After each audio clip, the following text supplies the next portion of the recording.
Pô, mas que sacanagem. Então tá bom, Deus deu alternativa. Mas ele fala assim, tá bom, ó, Igor, você vai me aceitar e eu vou te trazer pro céu. Se você não me aceitar, vai se lascar no inferno que eu vou te... Peraí.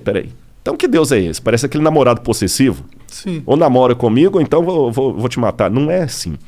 É porque, segundo a Bíblia, como Deus é o criador de tudo que existe, e nele há luz e treva alguma, o único que pode conceder a vida é Deus. Então, quando Deus fala desesperadamente, meus filhos, aceitem-me, porque senão vocês vão se lascar, não é como o namorado possessivo que fala com o menino assim, ou namora comigo, senão eu vou pegar um revólver e vou te matar. Não é isso. Seria mais ou menos como se a água pudesse dizer para o peixe, fique em mim, peixe, senão você vai se lascar.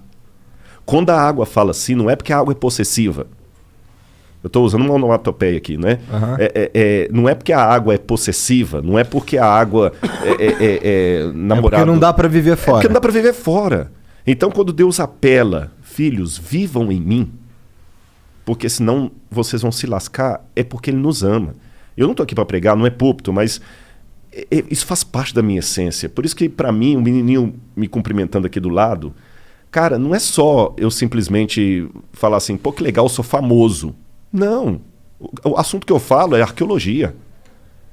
É porque se o que eu falo for verdade, eu não posso ficar calado, Igor. Você está entendendo? E aquele lance que eu falei da cruz de Cristo, os romanos crucificaram milhares de pessoas. Mas aquela crucifixão de Jesus de Nazaré foi diferente. Por quê? Vou te falar por quê. Vou contar uma historinha para você.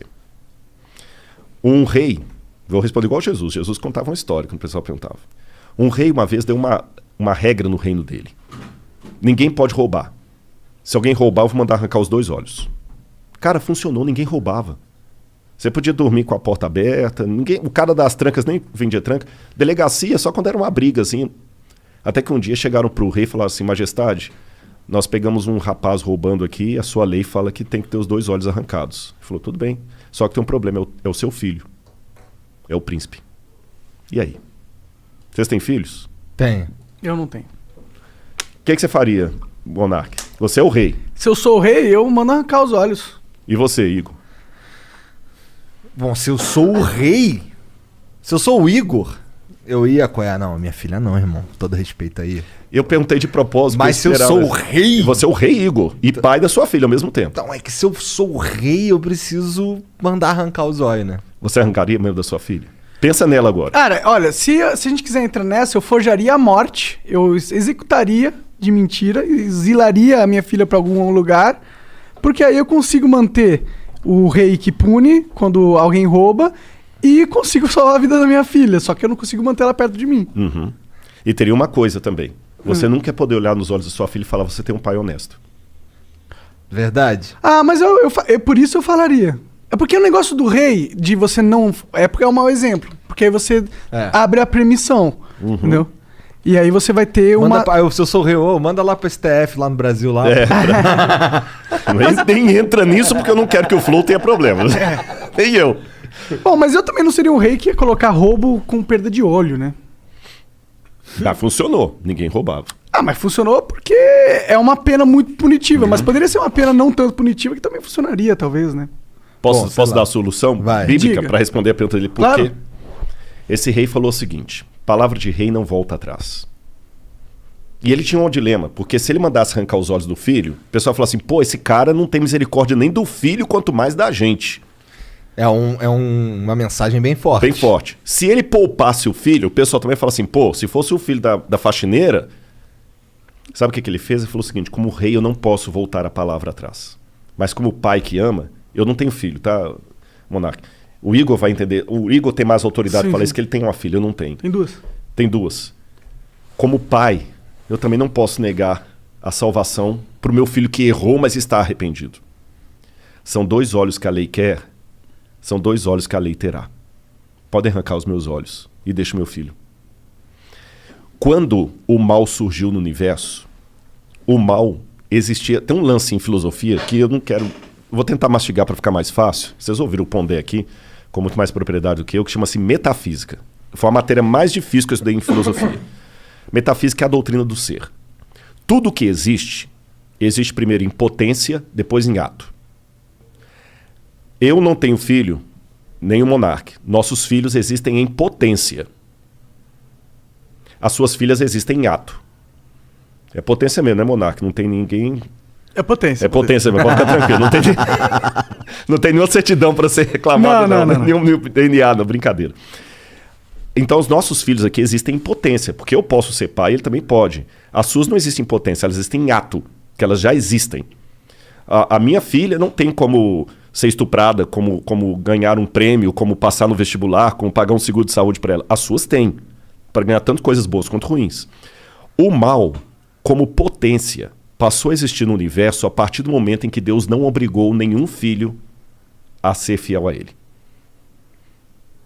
Eu criei vocês e vocês estão livres. Só que sigam as minhas leis para que tudo dê certo. E aí, com a ruptura que houve no universo cósmica, a lei de Deus foi quebrada. E a punição era que o pecado passou agora de potência a ato. Ruptura cósmica? Ruptura cósmica. Que quer dizer porque o universo estava numa harmonia que foi quebrada. Você entendeu? Não era plano de Deus que criança e leucemia estivessem na mesma frase. Não era plano de Deus. Deus não queria isso. Deus não queria a pancada que você ganhou no seu carro hoje. Deus não queria isso. Mas aconteceu. Ele sabia que ia acontecer. Aí alguém fala, pô, sacanagem, se ele sabia, por que ele deixou?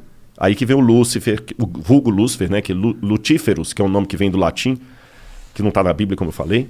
Mas vamos chamar de Lúcifer assim mesmo. Vem o Lúcifer, que faz toda a rebelião e tudo. E a sentença agora é a morte. Aí a segunda pessoa da divindade, que é Jesus, fala assim, tudo bem. São dois olhos que a lei quer, a lei está exigindo a morte, eu vou morrer no lugar da humanidade.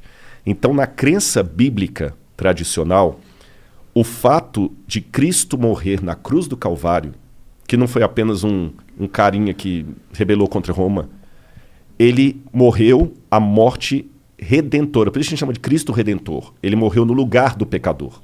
Ele que não era pecador morreu. Por isso que no Antigo Testamento sacrificava um cordeiro inocente para representar o Cristo. Ele morreu. E é graças à morte dele que hoje, se algum de vocês souber uma notícia ruim de morte, eu tenho algo de esperança para falar concreta, real. Só uma notinha antes da gente continuar aqui, eu quero só botar agora, tudo que eu falo, eu gosto de pensar também com a cabeça do nosso ouvinte aí, que de repente não tem a base religiosa, que eu falo, esse cara tá falando tonteria, né? Se eu falasse aqui com vocês da teoria de Kardashev, que Kardashev foi um físico russo, respeitadíssimo, que criou a hipótese que existem civilizações muito avançadas, muito mais avançadas do que a nossa, e cada uma dessas civilizações, ela usa melhor a energia do universo deles. Faz sentido. Né? É o que está acontecendo com a gente, né? Exatamente. Devagarzinho. Só que ninguém viu essas civilizações. Uhum. Mas ele fala, existem, elas estão lá. E elas nos observam.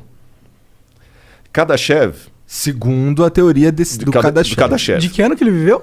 O Kardashev é do início do século XX, 1920, 1930, moderno, por aí, é moderno. Ele é contemporâneo da época de Einstein, aquele pessoal todo lá. Entendi. Então, quer dizer, o Kardashev, quando ele coloca isso, se eu falar da teoria de Kardashev numa faculdade de física, ninguém vai rir da minha cara. Só qual que é a prova empírica, matemática, científica que eu tenho disso aí? Zero. Mas se eu falar de Deus e de outros mundos, aí parece conto da carochinha. Por isso que eu fico muito... Pô, de fato, na boa, eu fiquei muito legal de vocês terem me chamado aqui, porque vocês não têm preconceito. Você entendeu? Não tem, mas dependendo do lugar que eu for, se eu falar da teoria de Kardashev, que é muito, muito louca, você entendeu? Pessoal, que legal, pá. Mas se eu falar de anjo, de céu, de plano superior, de potestades, aí, né, esse cara é biruta. Então, na verdade, o Kardashev está falando a mesma coisa da Bíblia, só que numa linguagem acadêmica que todo mundo aceita. E para mim, como acadêmico, antes de ser pastor ou crente, eu falo para você, faz um sentido medonho o plano da salvação em Cristo Jesus. Sabe? Faz um sentido medonho. E ele mudou minha vida.